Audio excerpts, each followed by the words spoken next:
Hello and welcome to Walking the Earth podcast about the backpacking experience. I'm Justin Castle calling in from New York City, New York. You can find us at WTEpodcast.com. And I'm Mike Margulies calling in from Port Dickson, Malaysia. And our guest today is Mariana Rego. She's calling in from Miami. What's up, Mariana? How are you doing? Hi, it's all good over here. How are you guys? Good. Great. So, Mariana, you've been you kind of, similar to me actually, you had a job that you left in the U.S. to basically go backpacking. And you've been backpacking for several months and have just actually returned back to the States. And you've been blogging on your blog, the Living Experiment blog, as you've been along the process. And I guess you were telling us before the call that you kind of view life itself as kind of an experiment, which is what inspired the name. So now you're back home, and how are you feeling now? It's really awesome and strange at the same time. So I left the U.S. I left my job about 13 or 14 months ago, and I left the U.S. In August of last year, and I traveled for 9 months, and I've been back for about a month. And I feel it was really weird when I first arrived. When I first came back, I went to New York first, which is where I lived my whole adult life before leaving. And I felt immediately the second I stepped off the plane, I was back in New York. I was back home. I felt like the little competitive lion inside of me was about to crawl out, and people were rude, and it was great. And I was like, I'm home. I started talking with a more New York accent. It was really funny. So the first couple of days was great, and then I started seeing like the veneer started wearing off a little bit, and I started seeing all the things that I wasn't so happy to come back to. The fact that everything's overly scheduled and. Right. And it's really hard. Like, New York can be a very isolating place, but I still really, really enjoy being back home. And at one point, I thought I was slightly frustrated. I felt I went away, I traveled, I quit my job, all these things, but I'm still the same person. I don't feel like I've changed, but the changes are subtle sometimes. I feel pretty subtle, and you don't really notice them until you give yourself more time. Then I came back to Miami and visited my parents, and I don't have that much stuff left. Much like you, when I left, I sold most of the things I owned.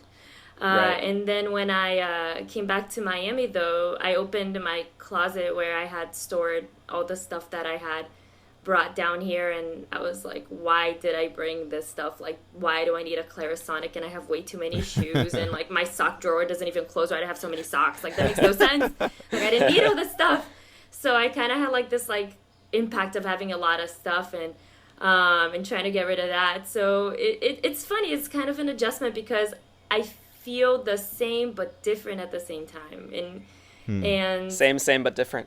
It is same but different. It really is, because I feel it at the same time. It's weird because I'm trying to not let myself slip. When I was in Australia, for example, in Perth, I stayed with a couple I had met in Mongolia, and they had come back to Australia after a year of travel a few months before, like 6 months before I came back to the U.S. And for them, they said immediately, as soon as they got back, they just slipped into everything. And I just don't want that to happen to me. I want the lessons that I've learned from the trip to stay with me. So I'm just trying to keep the flame alive while I try to figure out whether I want to stay and plant down roots, and if so, where, or if I'm just going to go and take off again. And my parents are trying really hard to convince me not to take off again, selfishly, so they don't have to worry.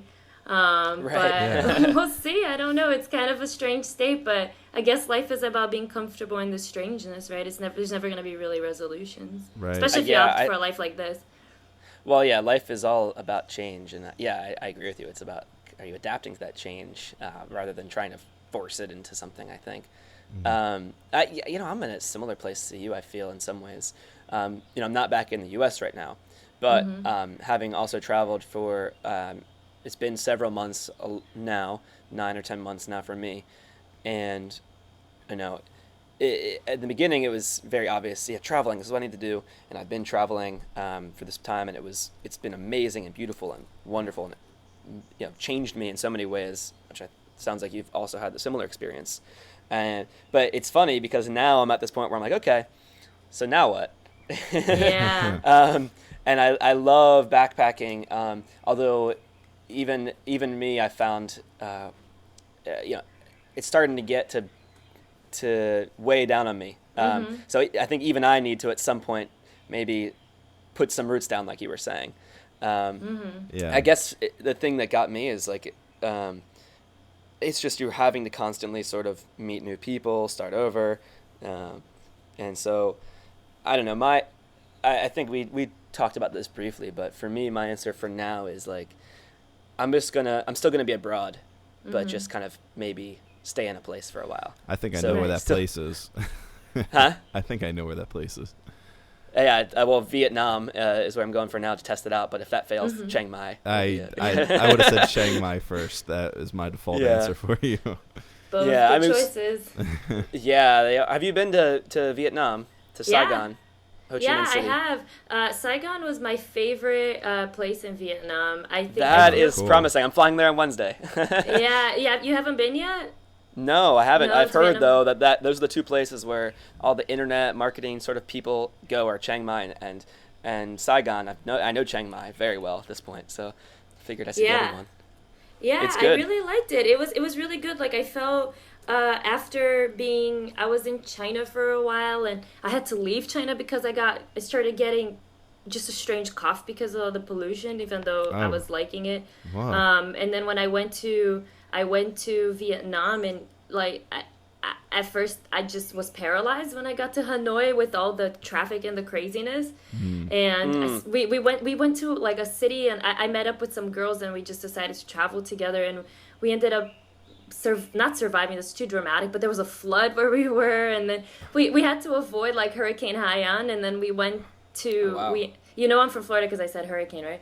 And we ended up going actually north instead of south because it was predicted to go south, but then we were in the path of it. So anyway, so I think that Vietnam was kind of bizarre for me. It was just, a lot of natural weird things going on. But when we got to Saigon, I felt it has the best because it still feels very much Vietnamese, but you have all the wonderfulness of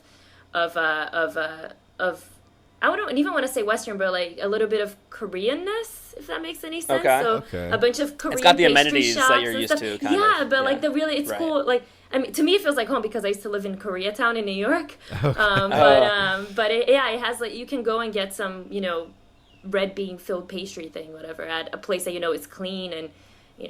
So that's nice. Yeah, it has all the amenities, but they're still really cool and different amenities. Yeah, that's awesome. Was it still like, is it still very affordable compared to parts of the U.S. and other cities and like Asia, like Hong Kong? We know is expensive. Is Saigon still like one of those fairly affordable travel places, destinations? I didn't try to get an apartment there, but I have a friend who lived there for. A Brazilian friend actually 2 Brazilian friends who lived there for a while, and it was pretty affordable. And even if and the street food is good. The food in Vietnam gets better as you go south, in my opinion. So, so the best food you're gonna hit is probably in Saigon. So good choice. I'm going to the right place. Yeah. I figured that. Yeah, as I was saying, from what I heard, those are the 2 places. Chiang Mai and Saigon are the ones that. Would be the places I could post up. So this is encouraging to hear that Nice. It might be a good one. And, then we'll see. Who knows? I could get there and then decide, all right, it's time to move again. Yeah. I'm curious, though. That's kind of like, for me, where I got to after this 9 or 10 months of the traveling. What was it for you? As I know, because you decided to come back to the U.S. Yes. So what was your kind of motivation? Were you also feeling similar things of, the traveling's getting weary, or is there something else for you? I didn't really mind the traveling so much. I wish if I could have gone back, I would have stayed more time in some places and less in others. But what happened is that it was I originally wanted to go from Australia and New Zealand. Well, I started in Russia, and then I went Mongolia, China, Korea, Southeast Asia, Australia, New Zealand. I wanted originally to go to South America, but my parents decided to go to Europe, and they invited me, and several months down the line, and I agreed to go and hang out with them. And then I figured if I'm in Europe, I might as well see places I haven't been to in Europe. So I went to Scandinavia. I visited tons of friends I used to live in Europe through my work a few years ago. So I visited some friends from that time, some college friends. So by the time I was done, I spent a couple months in Europe, and I figured, well, I'm in Europe, I might as well go home. Also, the World Cup, soccer World Cup is going on right now. Oh, yeah. And okay. and my brother and my dad, I wanted to be around my brothers and my dad. Unfortunately, I'm only around one brother. The other one couldn't make it down. He's up in Chicago, but I wanted to be around them to watch it with them if I wasn't going to be in Brazil. Right. So that's one of the reasons why I came. So for me, it seemed always like a temporary stop on a way to figuring out whether I'm going to travel longer or not. Right. Something for me is, though, it is nice to go back to places that are familiar and see everyone. It's kind of bizarre to see how some things haven't really changed. But I always thought, I'm going to travel. I put some money away. I can travel for now. Let's see what happens money-wise when I'm going to need some money or not. And when I started blogging, I didn't really think I was going to try to make it into a business when I first started it. And then I thought, well, maybe why not? I really enjoyed the writing. I used to write like about once a week, constantly writing about traveling, etc., my experiences, posting my pictures. But then it got to a point that I thought, well, I'm really pretty sick of talking about myself all the time. Right. Like, yeah, that's how I felt with this podcast, actually. The first 5 episodes, I was just talking about myself, and then I was like, man, this is getting really lame just talking about myself. Then we started bringing on guests. There's only so many questions that's I can great, ask Mike, Mm-hmm. Hey, Mike, where'd you go today? Oh, we're here. Right. Oh, great. Did you try any new food? No, okay. And my story is still interweaved, of course, into this podcast. Right. But I think I like the show format a lot better now, or I don't like to be the focus of this thing. I'd like to bring in as many diverse perspectives as possible. As I think, everyone's got unique stories and different people can latch on to different things. Yeah. Yeah. No, I think that's amazing. And unfortunately, I'm not a very good writer, not about myself. So I'm still trying to figure out how to make that not so much about myself. And so it's something that I'm trying to negotiate and trying to figure out how to. What about guest bloggers? Yeah, no, that's something. And I've guest blogged on other blogs, but about my experience. So, right. But, yeah, so it's something that I'm trying to negotiate and try to figure out. But I realized when I changed the blog I thought I'm going to take a break from the blog. This was a few months ago while I figure out what I wanted to be after I decided I didn't want to write about myself. And I consulted with some successful bloggers. And they said, well, you need to if you want to make money from blogging, you need to find a niche. You need to have something that is unique about you. You can't just be like the person who just quit their job and travels the world, because everybody does that. Right. So I thought, what's my niche? Whatever. Where I really like philosophy, I like writing about philosophy. Came up with this really convoluted, I'm going to write about philosophy and try to not be sneaky about it and not get people to notice it. And it just it just didn't work. And, I just decided... I decided I didn't have a passion for it. I didn't want to be forced to make my money from writing. And that's what was happening when I was put that pressure on it. I just couldn't really create. And it wasn't an outlet for me anymore. And I was trying to put this pressure to make it something that it wasn't originally intended to be. So I decided, well, maybe I don't want to try to be a professional blogger. Right. So I just write for fun now. Literally, I just write for fun and whatever comes to my mind, and I don't really care as much. I still want to do something good, but I decided I didn't want to make it into a business. But then it's what do I do for money? What do I do to eat, Right. Yeah. So So what have you opted for? What have I've been on your page, it looks like you're still putting up articles even though you've been in hiatus. But just for fun. So right now, are you just, again, living off of that nest egg of saved money, or are you actually going to try to start working again or do something on the road maybe? So originally, when I first got back, when I was first in New York, I could see myself immediately going back to work. Really? Like Yeah. you got there, you're like, oh, I'm ready to work again. Like, I belong here.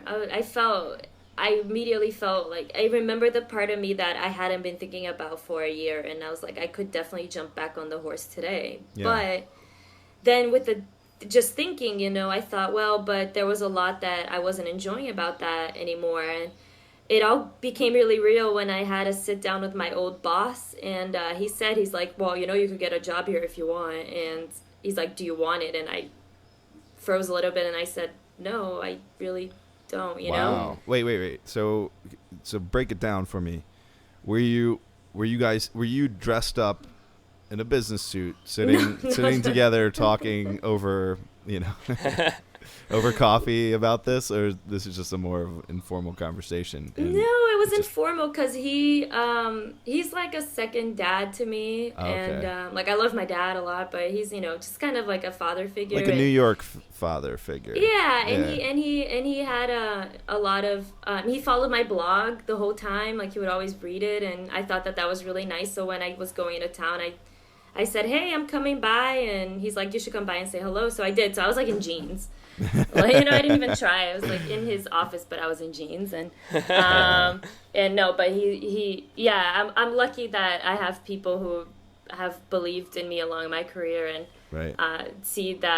See value in the work I've done, and will still give me a shot, would still offer to give me a shot after I've said, to hell with this, I'm leaving. But I just decided that at that moment that it was not something I wanted. And I used to work in finance, and right now where I stand is this, I think. I know for a fact I don't want to try to make the money from the blog. Right. And that's fine. That's perfectly fine. Yeah. Like, I think it's good you've come to terms with that. Like you don't, it's your love child. It's not a money-making machine. Yeah, not to say that if somebody came up to me tomorrow and like, we're going to pay you this much a month if you like, I would say no, but like, it's just like not something that I'm going to pursue, like it's just not, I'm just not going to pursue that as an avenue for income. Then I used to work in finance, as I said, and I think that I've always been very interested in entrepreneurship. Ditto. And I think that's something that's very common with people that are sort of, that are a little bit more, creative or acknowledge their creativity, I'd agree with that. Right. So I think a lot of people are interested, and I always thought, maybe I'll start a business at some point. And I thought, well, maybe why not now?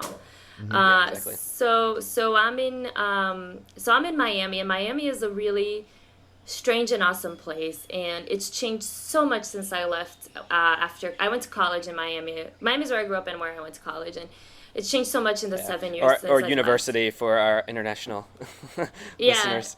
I grew up in Miami, and I went to University of Miami. But some people college is like high school.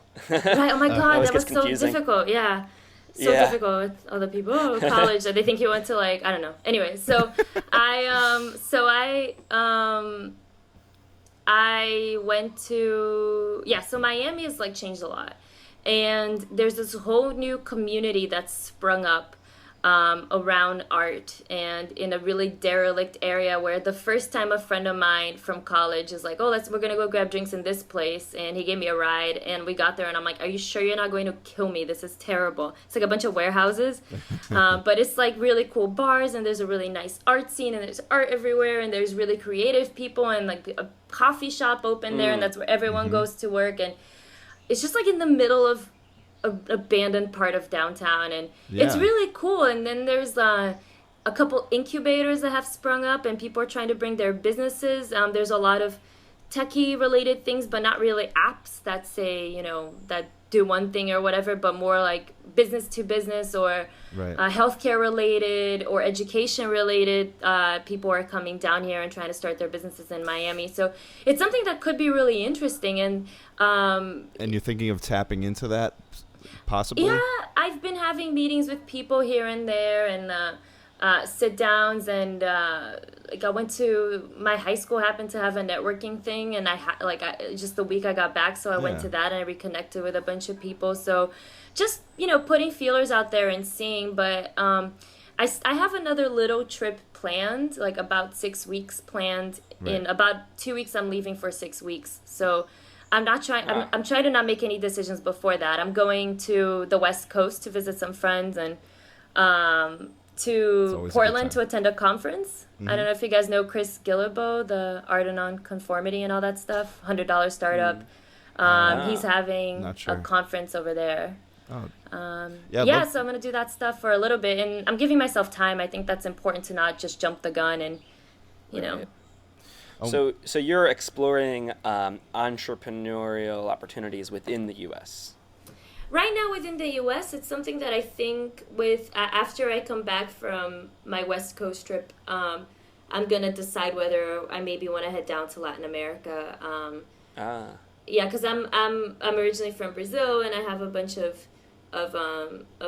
family ties over there, and it'd be nice to live in Brazil as an adult. So it's something I could do, but I have a feeling like I really trusted my intuition when I left, right? And I feel like I need to trust it at this moment.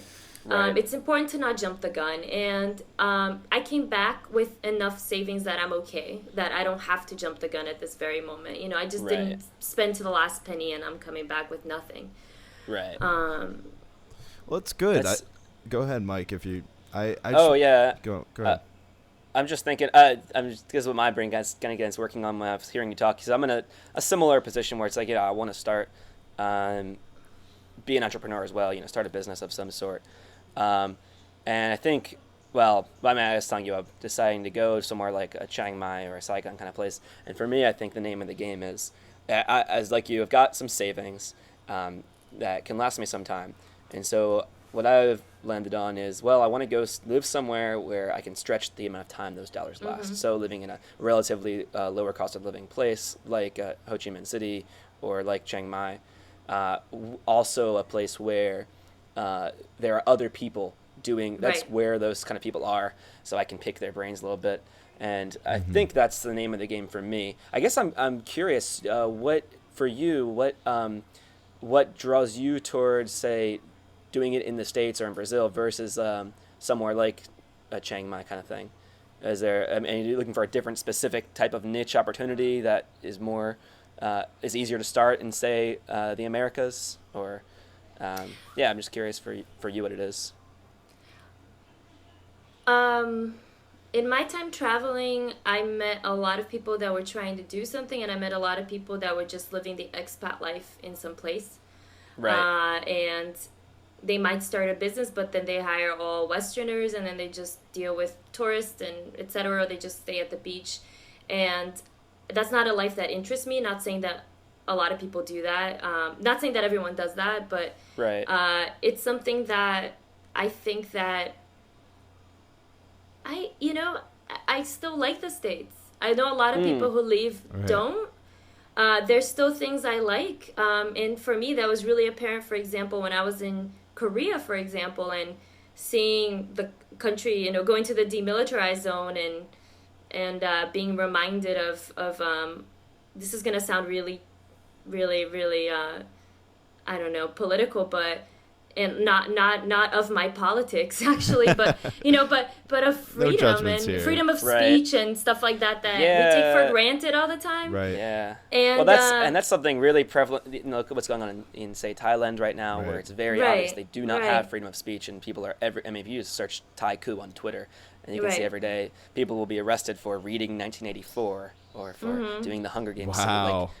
I didn't even know that. It does make you appreciate that. I read that back in high home school. In the States, we do have freedom of speech. Yeah, and something, for example, my dad said is so he obviously made, when my family left Brazil, it was supposed to be a 2-year assignment, and then they kept inviting him to stay, and then we turned out that me and my 2 brothers were at an age where my parents thought, well, we don't really want to bring them back, in the middle of their teenage years, let's just stay. And in the U.S. In the U.S., yeah. And something that I feel my dad almost said is, Brazil is a country that has social problems, and the way that he dealt with them was by leaving. And I think he feels a little bit guilty of that, like that was not his intention to leave and never come back, but that's kind of what happened.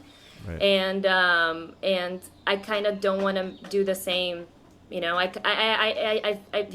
sort of instilled that in me, I think, a sense of, I feel, this is you don't want to run away. Yeah, I think that's a good segue to go into, actually, because something that I've been really thinking about is duty, and do we have a duty, or do we have duties to our communities and places and what about your humanity family? Isn't that a big draw for you? We talked about this in our last episode that we recorded. Family. It was towards the very end of the episode, but don't you have it sounds like you have a strong draw to your family, and why not say it? Why not admit that? If there's I'm sure there's all these other motivations there, but traveling, that's probably, I could see one of the biggest things I would miss would be being able to see my family in a bus ride or less, Yeah. No, that's definitely true. In when I was in Australia, I really, really loved Australia. I thought it has all the awesome things about the US, and it has a lot of, it has bad things as well, but it doesn't have a lot of the bad things of the U.S. that bother me, or at least I haven't seen them yet in my 2 months that I spent there. Yeah. But I felt that, okay, well, if I'm going to be in Australia, it's so similar to the U.S. in a lot of ways. I might as well just be in the U.S. and be close to my family. Right. And, be a 5-hour, 6-hour plane ride away from where my family is in Brazil, as opposed to, 24 hours. So that is definitely a draw, so. Yeah, and so for me, these are things I think about as well. One issue I have, though, is like, I almost feel like there's not a specific place that's a home for me in the U.S. anymore. Because, I think about, for example, my high school friends are all in different castles in New York. I got another friend in San Francisco. And I've got my family in Owings Mills, Maryland, but my friends aren't in Owings Mills. They're, in Baltimore. I could be somewhere, presumably, that's a medium distance from different people. But I don't know if there's any, one place that's home. So it's a very weird situation. And I think for me, you started to hint towards this. You were saying things that bother you about the U.S., and that have my set of those as well. There are things that I have come to appreciate about the U.S., having been abroad, like the fact that we get freedom of speech that we were just talking about. But the other side of it is, and I think you've actually made a blog post about this, there's some of the cultural elements bother me back home, where there's all this pressure to just kind of almost like it sounds cliche, but this conformity pressure to be a certain way, act a certain way, have a certain career of a certain stature, all these pressure that kind of I feel for me was suppressing my individuality. Right. Which has been another factor for me in terms of where I want to post up, and I guess the decision to make a new home in, say, Chiang Mai versus posting up in home. Well, do you feel that this is for both of you? Do you feel that pressure, isn't that pressure in any country, in any place that you're raised? What, if you're raised in India, if you're raised in Malaysia, if you're raised in Australia, to a family structure where you're one of 3 kids and your parents are working and they're trying to make a living, wouldn't you feel that anywhere? Is that right? Or is it different? Is it something different that you're thinking about? I think it is, except if you're a foreigner in that place, you're not really subject to that pressure. So maybe that's the thing. I think I'm going to have to fish back to my experience as a child coming to the U.S. from Brazil, because when we first got here, my dad went to college in the U.S., university, and he already knew the culture pretty well, but he said, enjoy the first couple of years, the first couple of months that you're here, because you see only the good and not the bad. Right. But after a while, you start seeing, if you're really going to be a part of the community, which is, to me, the only way I could live somewhere, you're going to have to see the bad. And you have to see the good and bad in places and people and everything. And to be able to love something, you can't just put, your rose-tinted glasses and just look at the world that way. And that's true. If I were to go post up in Chiang Mai, I think I would ultimately become very bothered by what's going on right now.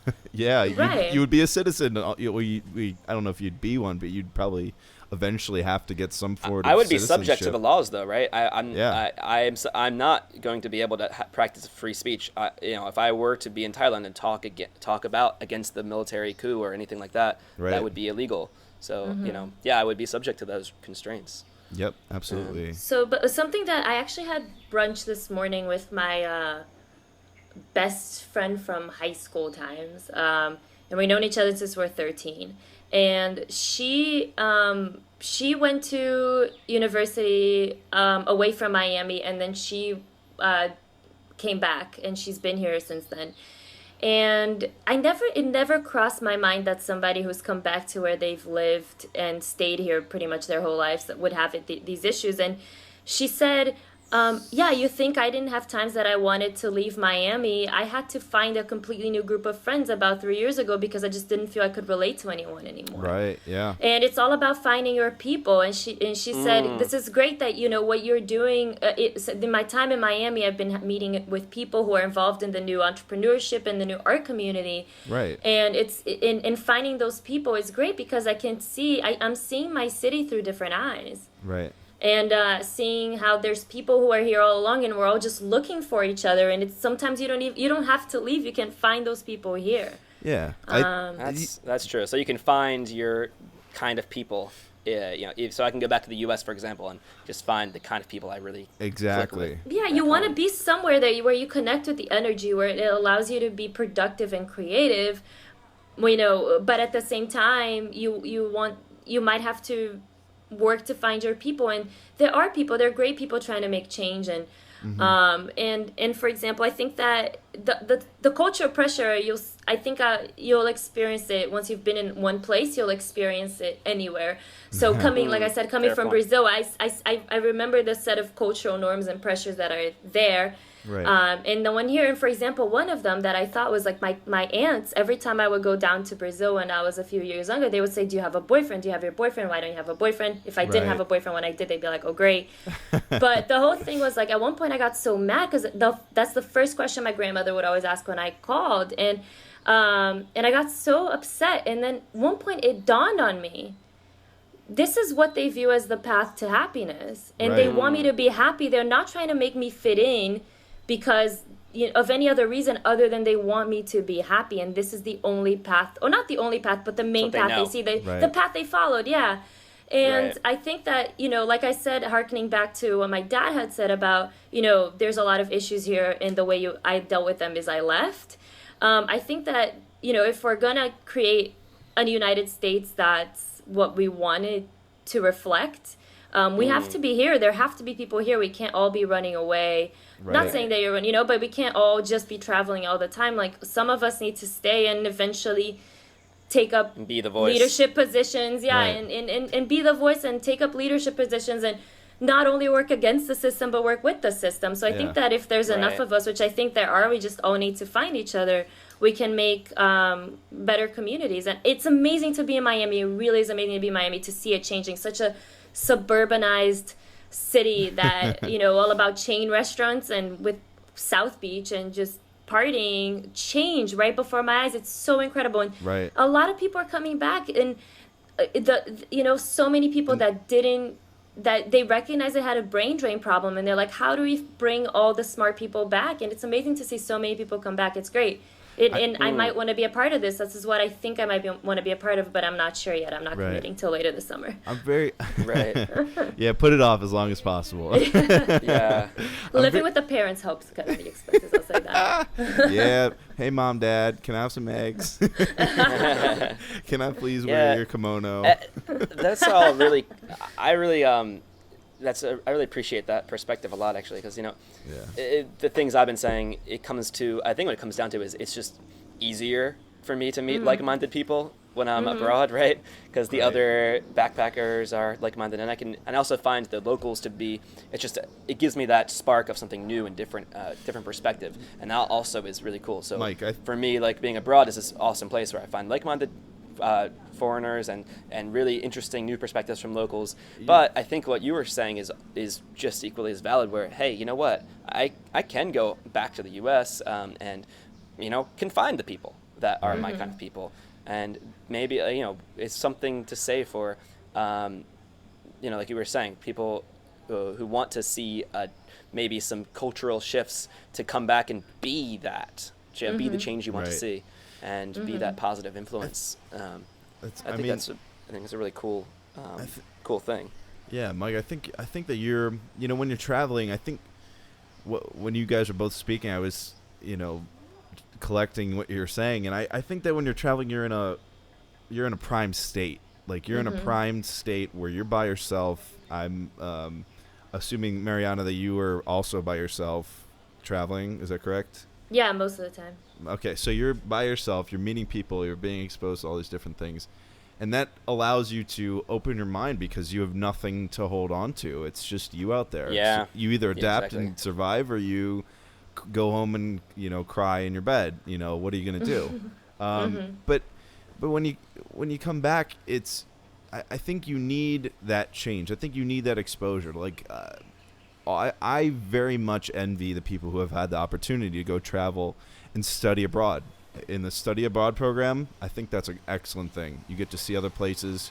At the end of the day, you can decide to come home, or you can say, hey, I want to move elsewhere, or do what you guys are doing and go and travel the world for a year plus. And, then you make the ultimate decision. Do you want to come back home or not? And I don't know what the answer is for either of you, but I know that having that experience is very valuable. And I really commend Mariana when you said, bringing home the grassroots movement and bringing people back, coming back and having an effect on your environment. Because I watched a documentary not too long ago.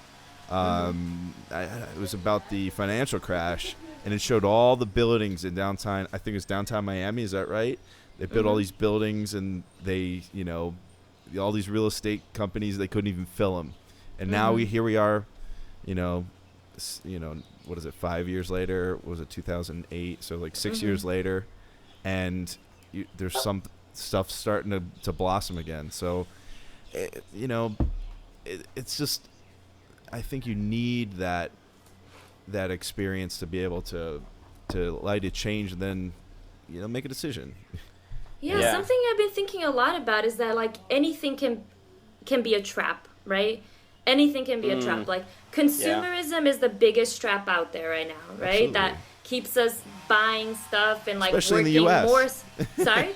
Especially in the U.S. Right. So consumerism the US is the the biggest epitome of trap it. in the U.S. Yeah, but anything can be a trap, and being a perpetual traveler when you're not really engaging, when you're just at the surface, can be a trap. Because you're not really engaging on a deeper level. It's perfectly great for you to be like, I enjoyed my time traveling. I'm going to go set up shop in, I don't know where, like the middle of India, and stay here for a little bit and then go somewhere else. Or like, I don't know, some people manage to travel all the time and be intensely in their places and engaging. But I think it's important to just not disengage, because disengaging can be a trap from like dealing with the world and the world's problems. And I read this article about a month ago or something, came out in like Jacobin magazine about do what you love. Did you guys see this article? The New York Times did a write-up on it and stuff. No, I haven't seen it. I haven't seen this specific one, but I've seen ones like it, I think. Yeah, and this one talks about the whole do what you love mantra can be a trap, and it can also it devalues other types of work. Right. And to me, that really, really got me, because I thought it elevates any sort of creative work above any other person. And what does it mean? What does a person who just do what you love is the most, in the sense of work, is the most, is their axiom? What does that mean for, how do they see somebody who's a janitor? Right. Nobody loves being a janitor. Do they see them as nothing? And that really got me thinking, Well, I don't. And I mean, I think I agree with what you're saying, but I think that there's aspects of work that people really like, and like for example, we had Mike. I don't if you remember our janitor from Timber Grove Elementary School. Yeah. I remember. He was awesome. Yeah, I don't know if I should say his name, but Mr. G, we'll call him that. Mr. G was like, everybody loved Mr. G, and Mr. G. Yeah, he was everyone's favorite person at the whole elementary school. Loved being around the kids, and That's awesome. Yeah, like you find your light in your work. I think and some people hate their work, and if you hate it, you definitely got to find something new. Right, but we can't also devalue other work. Exactly. Or say it's a very delicate thing, because another thing that I'm toying with in my head is, a lot of people just, if you don't work, it unsettles them. So I'm not working right now. I haven't worked in a year. Right. And people are completely unsettled by it. You'll feel better when you have a goal, when you have, when you know where you're going for work. And I'm like, but I don't feel bad. Why are you assuming that I feel bad? That's yeah.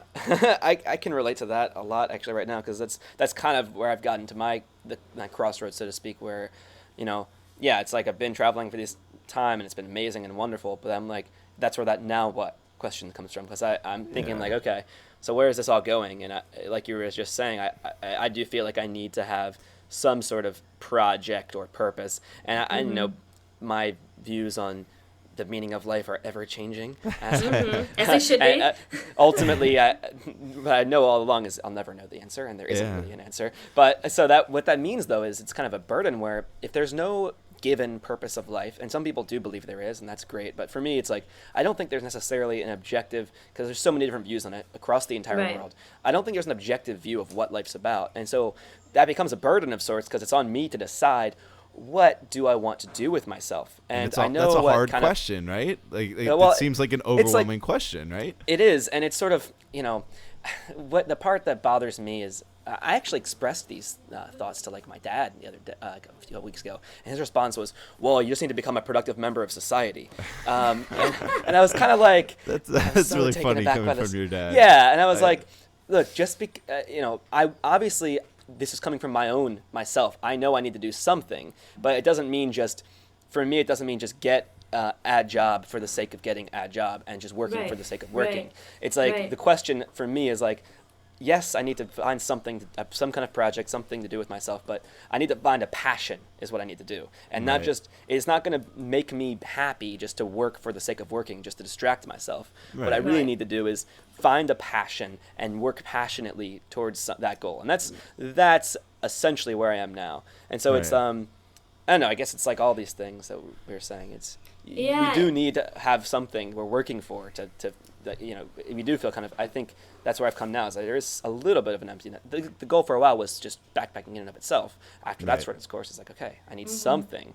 But it's like, don't just do anything just to distract yourself, So like for me, I have a feeling that you guys might be the same way, but I've realized that I need to have my finger in lots of little different things for me to feel creatively satisfied. Absolutely. And my job that I used to have was so consuming all the time. Sometimes I'd be in the office at 4:00 in the morning, and then get out at night, and then just sleep, and then in the weekends just sleep to catch up on sleep, and I just felt drained, and like I wasn't exercising my creativity. And I don't think I'm ever gonna have, I think I've come to the realization I'm never gonna have one thing I'm gonna be really passionate about. Never. I'm always gonna have lots of things, and finding a passion can also be a trap, right? Because then it's so much pressure. You're like, oh, if I'm not doing something that I'm passionate about, like you put all this pressure on yourself, and that's how I used to feel. And you're pressured to find a passion.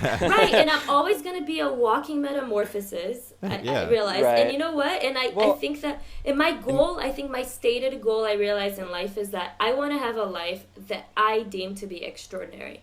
And I can create that. And I don't, that doesn't mean that I'm going to be the richest person, the most beautiful person, the person who did the coolest trips, but that I did stuff that I wanted, because the opportunity to do stuff that you want is so rare that if you are able to do it, if you are of the, if you are if you were able in life to have the opportunities to save up enough money to be able to go out there, and you have the emotional makeup that you were able to let go of everything and lean into the fear, to be cheesy, and do it, you have to do it. And to me, like, my life so far, like, I was having a chat with my dad, like, the other day too, and I was like, if I die today, I think I would be happy because I've lived multiple lives. And that's what I want to do. I've seen that everyone that I've admired, that I felt has had an extraordinary life, has led multiple lives. They used to be in fashion, then they went into finance, and they did this and stuff. And that's what I want to do. Like, I want to live multiple lives, and a passion can be fleeting as well. You can be really passionate about this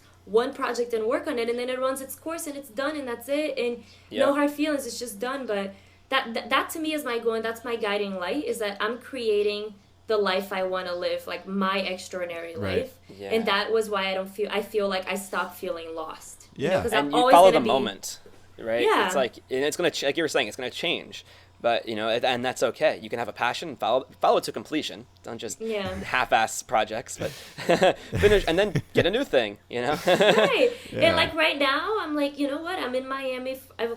Before I leave Miami, I'll have been in Miami for a month, and this is my month of being really just hanging out and seeing friends, and having every once in a while having a meeting with somebody to talk about the entrepreneurial or the art scene in Miami, and seeing if it's maybe a fit here, but no pressure. Like right now, this is what my goal is just to hang out and not, oh my God, I need to go and have a project and stuff. Because a lot of times projects and schedules and timelines can be used as a trap, as something to keep you from thinking about other things, as a way to keep you from being alone with yourself, So it's just really hard to find the right balance all the time. Yeah, exactly. The balance between having that purpose, that passion, but also not being trapped and possessed by it. And then, it's always that's that delicate balance that we're always struggling with, I guess. It's hard. It's really hard. It's difficult. But I think I know that it's possible. I know that it's possible to have a balance. And that's something that I've worked towards for a long time. And I think that's what all three of us are absolutely trying to do.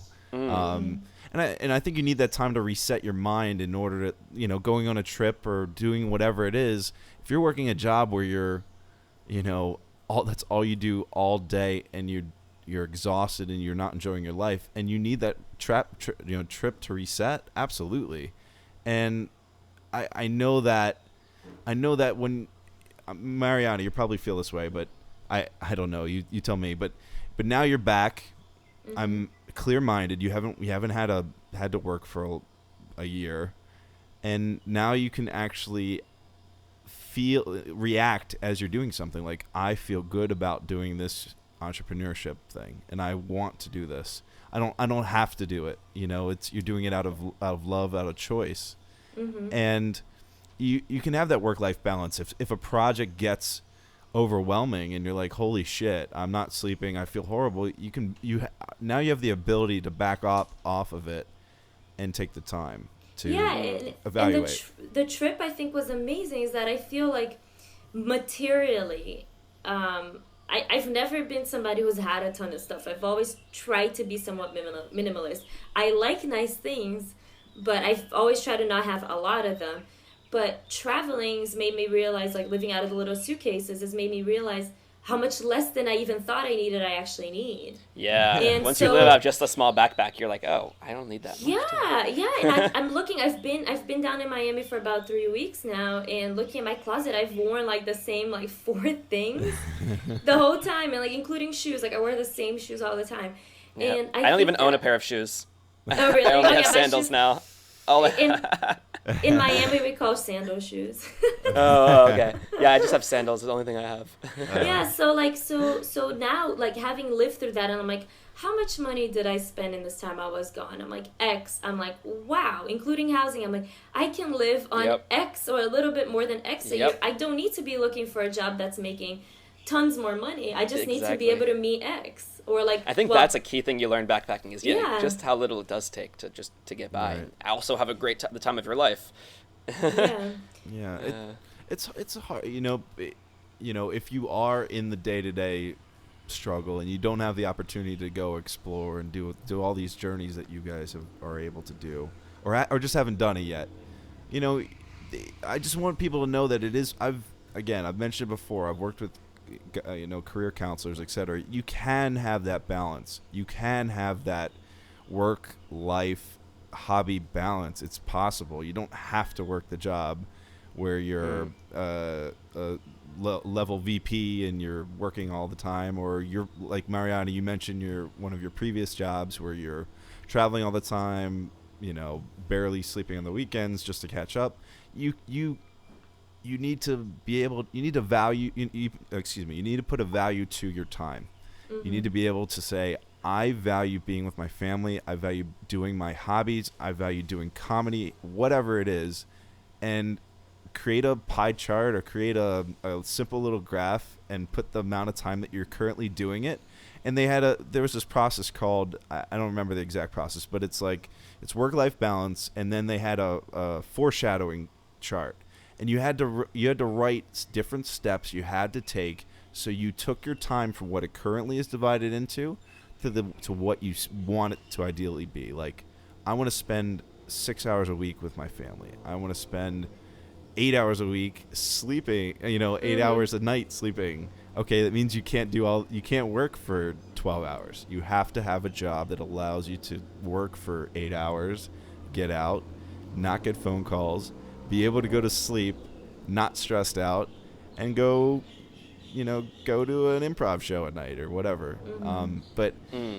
Well, this is the beauty of entrepreneurship, right? Where your money isn't tied to your time per se. Well, so. I want to caution you, Mike. Because I know people who have gone down that route and they put too much time. The entrepreneurship thing has overtaken their time. Oh, it can take over your life, but so the way I would want to set it up is have some kind of, I don't know what it is, product or whatever, but the idea, it's going to take a lot of startup energy, but then not to be possessed by it. And if you set it up right, you can set up systems where, whatever you have, it's still selling, whether or not you're actively, you don't want your money to be tied to the amount of hours you're spending. You have your product, and then it can continue to sell even when you're not actively sitting there. Right. That's for me the appeal to entrepreneurship, I guess. Yeah, so something that I struggle with entrepreneurship with, though, is that I feel like, Sky Mall. Like, seriously, every time I fly American Airlines, and I fly them a lot because their big hub is Miami, is one of their big hubs, is they I just look at that and I'm like, does the world need this? Does the world really need this stuff? I'm just I just sit there and I'm like, I don't want to create, I think it was Philip Stark, the architect / designer. No, I don't think he's an architect anyway. But he's a designer, and he said, the first question any designer of anything needs to ask is, does something need to be designed? And I feel like a lot of times, people create things for the sake of being created, and that's something that I kind of struggle with, is I would like to get behind something that I know is necessary and needed, and not something that I'm just trying to make, a little widget that just so I can make money for myself, because then I don't feel like I'm really making society any better. Yeah, you have to be serving some kind of customer need. Yeah, but what if it's, serving the customer need by making, I don't know, some laser hair massager thing. Does anybody really need that? I don't know. Maybe some people do, but just some of the stuff that I see in there, I'm my friends, and we have a little group where we just will take pictures of all the ridiculous things and send it to each other, and so I think that it's important, in my opinion, and in entrepreneurship too, it's obviously, it probably will fail, right? So you gotta also not let yourself be disheartened if your you have to fail before you can succeed. Yeah, so I anticipate failing a few times before I'm able to get it right. Right. Yeah, and then the things it's you put your money into it, and then if you lose your money, how does that feel? That's another thing to think about. You can, although there's ways to do it with smaller capital risk. We talked about the 4-Hour Work Week, Mike. Tim Ferriss book, and that's have you read that one, Mariana? Yes. Yeah, so that kind of style, right? That's what obviously I don't think it's going to be ever exactly 4 hours of work per week, and nor do I necessarily want it to be. I think I need, like we were just talking about, I need some kind of project to for myself to have a passion. But in principle, I like the idea of setting these things up that are can be automated and all these good stuff. Yeah. Yes. I think you're gonna do it, Mike, and it'll happen soon. I think your idea. I'm sure you have several cooking, but I think one's just gonna pop up and then something will work out. It'll work. It'll be the stupidest thing. You'll be like, "What, really?" And then it's gonna make you. Then you're gonna be able to travel the rest of your life, and then you'll be able to pay for me too. Travel when me three.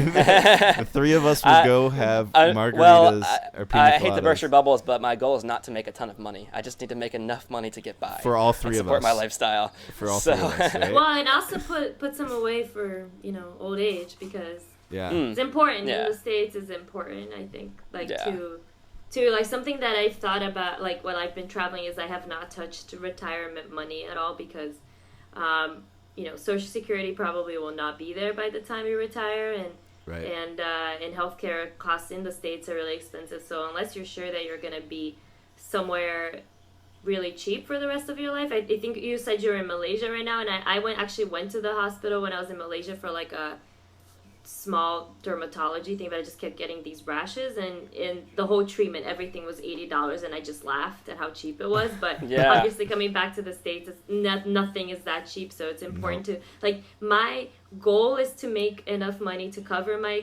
expenses, to be able to travel, and to be putting some away for the future as well, because I don't want to, to me, I don't think I'll be happy just getting by, a little bit. Doesn't have to be a ton, but I just need to be putting at least, something that I know that my when I'm hopefully make it to old age, fund is still there. Yeah. That'd be nice. Well, I'm gonna, no pun intended, bring it back home right now. Do it. Mariana, question for you is, and give us the first thing that comes into your head, but what is something you would like to do before you die? Go to a nudist beach. All right. Awesome answer. You live in Miami. You could also just get naked on a beach. That's also an option. I just think it's just such a funny thing. People are just so funny about nudity that I think it would be interesting to go. I kind of made one of my own, actually. You made your own nudist beach? Yeah, really? Where was I? Oh, when I was in Koh Rong. I went off to this one little island, and basically it was just acting like it was like a pretty private island. So only the two of us were there, and we'll just be naked. But it would be cool to be like, because I know, especially since the nudist beaches, like the people who really enjoy that sort of stuff are usually people who have no business being naked in public, and I think that it would be I think that the social awkwardness and all that stuff will be part of the experience. Right. Oh, it's fun. It's only awkward if you think it is. It is awkward. If there's just two people, it's one thing. But if it's a bunch of strangers, I don't know. I think it would be cool and interesting to see. Yeah. So you may or may not participate. You'd go experience? Okay. Oh no! Of course you have to participate. But you have to. I'd probably go with somebody. I wouldn't go by myself, but okay. To be safe, but. I gotcha. Nude beaches. Let's do it, people. In Antarctica. We'll make a nude beach in Antarctica. We'll have a nude podcast episode. We have not done like a live podcast episode. We should do that, doing stuff. We should do it while doing something. We should do that. We should do one on a roller coaster too. Maybe that would be good. Yeah. All the things. But anyway, Mariana, it was an absolute pleasure. Thank you very much for joining us. Yeah, thank you, Mariana. Thank you for having me. It was great fun. Excellent. Well, thanks to all of you out there listening. Again, Justin from New York City. Thank you for listening to Walking the Earth podcast about the backpacking experience. You can find us at WTEpodcast.com. Thank you for listening, and we'll talk to you next time.